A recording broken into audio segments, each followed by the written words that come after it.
प्रश्न नंबर 3.5 वज्र गुणा। हमारे पास दो रैखिक समीकरण दिए हुए हैं जिसके दो वेरिएबल हैं, दो चर हैं। पहली तो बात, सभी को चर अचर को हम एक तरफ लेंगे और बाकी जी बराबर है 0 रह जाएगा।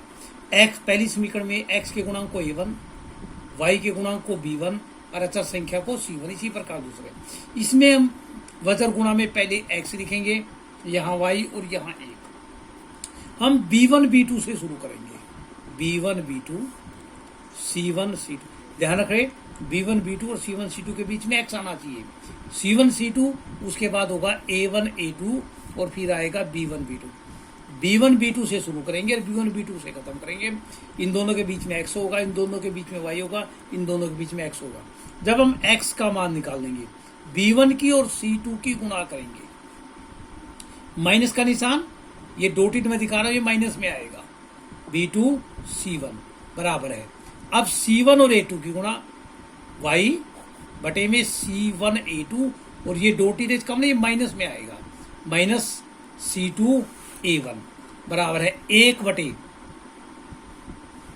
a1 b2, ये डॉटेड लाइन बिल्कुल माइनस में, माइनस a2 b1। जब हम x का मान निकाल लेंगे तो ये वैल्यू जो है यहां आ जाएगी। तो x बराबर है b1 c2 minus b2 c1 बटे में a1 b2 minus a2 b1। इसी प्रकार अगर हम y का मान निकालने हैं तो ये वैल्यू ऊपर चली जाएगी, c1 a2 minus c2 a1 बटे में a1 b2 minus a2 b1। पहले में इस एक्सरसाइज का तीसरा क्वेश्चन कर रही है। दोनों चर ये एक साइड है, अचर दूसरी तरफ है। पहला स्टेप तो हम सभी को एक साइड लेके आएंगे, -9 बराबर 0। इसी प्रकार इसको 3x जमा 2y माइनस 4 बराबर 0। a1 का मान मेरे पास 8 है, b1 का मान मेरे पास 5 है और c1 का मान मेरे पास -9 है। इसी प्रकार a2 का मान 3, b2 का मान 2, a2 का मान 3, b2 का मान 2 और c2 का मान क्या है -4। तरीका वही मेरा x y और 1। पहले b1 b2 से शुरू करेंगे, 5 2 c1 c2 -9 माइनस, पहले 5 की और -4 की गुणा -20, माइनस फार्मूले में है 2 की और -9 की -18 बराबर है y 9 की और -9 की और 3 की -22, माइनस फार्मूले में दोनों की गुणा -32। 1 बटे 8 की 2 की गुणा 16, 3 की और 5 की -15। x -20 minus minus plus, y -23 plus 32। 1 बटे 16 में से 15 गए 1, x 20 में से 18 गए -2, 32 में से 27 गए 5 और 1, -2 यहां चला जाएगा तो x बराबर है -2 बटे 1, 2 आ जाएगा। y का मान निकाला 5 यहां चला जाएगा, y बराबर क्या होगा 5। निम्नलिखित समीकरण युग्म में किस समीकरण के अद्वितीय हल हैं, किस समीकरण का कोई हल नहीं है, किस समीकरण का अपरिमित रूप से अनेक हल है। पहले हमें इन चारों भागों में ये ज्ञात करना है। यदि समीकरण के अद्वितीय हल आ जाते हैं तो हमने समीकरण को वज्र गुणा से हल करना है। यदि कोई हल और अपरिमित रूप से अनेक हल आ जाते हैं फिर समीकरण को हमने लिख के छोड़ देना है। अद्वितीय हल में हल करेंगे हम। पहला इक्वेशन अपने पास x माइनस 3y माइनस 3 बराबर 0, 3x घटा 9y घटा 2 बराबर 0। a1 का मान 1 हो जाएगा, b1 का मान -3, c1 का मान -3, a2 का मान 3, b2 का मान -9, c2 का मान -2। पहले हम ये ज्ञात करेंगे किस प्रकार के हल हैं। a1 बटे a2 1 बटे 3, b1 बटे b2 -3 बटे -9 1 बटे 3। यदि ये दोनों बराबर आ जाते हैं तब हम c1 बटे c2 भी निकालते हैं, -3 बटे -2। a1 बटे a2 और b1 बटे b2 दोनों बराबर हैं लेकिन c1 बटे c2 के बराबर नहीं है। तो ये कंडीशन है कि समीकरण का कोई हल नहीं होगा, तो हम छोड़ देंगे उसके बाद समीकरण का कोई हल नहीं है। दूसरा क्वेश्चन, 2x जमा 5y बराबर है 5। चर और अचर एक तरफ लेने हमने, तो 5 को इस तरफ ले आए, माइनस का हो जाएगा। इसी प्रकार इस समीकरण में -8 को इस तरफ लेकर आए, -8 को इस तरफ लेकर आए, माइनस का हो जाएगा। a1 का मान 2, b1 का 1 और c1 का -5। a2 का 3, a2 का 3, b2 का 2 और c2 का -8। a1/a2 2/3, b1/b2 1/2, दो बराबर नहीं है, तो c1/c2 निकालने की कोई आवश्यकता नहीं है, तो ये दोनों बराबर नहीं है। अगर ये दोनों बराबर नहीं है तो समीकरण के कौन से हल होंगे?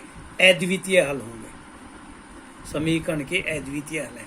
अगर अद्वितीय हल है तो वज्र गुणा से कैसे करते हैं हम? b1 b2 से शुरू करेंगे, b1 b2, c1 c2, a1 a2 और b1 b2, b1 b2।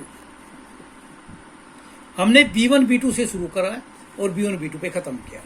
x का मान निकालेंगे वही तरीका, -8 माइनस फार्मूले में अपने पास ये हो जाएगा -10 बराबर है y माइनस के 15 माइनस फार्मूले में है -16, 1/2 दूनी 4 माइनस फार्मूले में है 3, x बटे -8 + 10 y बटे -15 + 16 1/1, x बटे 2 y बटे 1 और 1/1, ये 2 यहां चला जाएगा।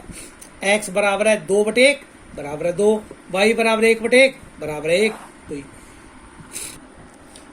a और b के किन मानों के लिए निम्नलिखित समीकरण के युग्म अपरिमित रूप से अनेक हल हैं? 2x जमा 3y बराबर है 7, a घटा b इंटू एक्स, a जमा b इंटू वाई बराबर है 3a जमा b घटा 2। यहाँ a1 का मान 2 होगा, b1 का मान 3 होगा, c1 का मान 7 होगा, a2 का मान a घटा b, b2 का मान a जमा b और c2 का मान 3a जमा b घटा 2। तो अपरिमित रूप से नए कल की कंडीशन लगाएंगे, शर्त लगाएंगे, a1/a2 बराबर है b1/b2 बराबर नहीं है c1/c2। उसके बाद हम इसको हल करेंगे।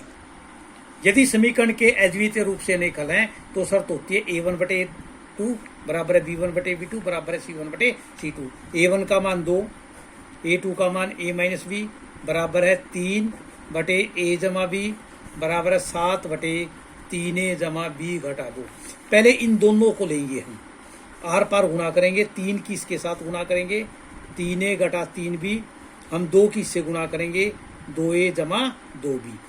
हम एक तरफ लेके आ रहे हैं सभी को, 3a घटा 3b घटा 2a घटा 2b। 3a में से 2a गया a, 3 और 2 क्या हो गया 5b।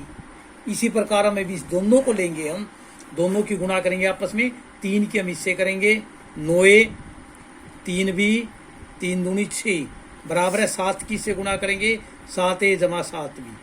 ए बी को हम इस तरफ लेके आएंगे, अचर संख्या -6 को उस तरफ ले जाएंगे, 9a 3b -7a -7b बराबर है किसके होगा 6 के। 9 में 7 गया 2a, 3 में से 7 गए 4b बराबर है 6। 2 से हम इसको भाग कर सकते हैं, 2 एकम 2, 2 दूनी 4 और 2 तिया 6। घटाने पर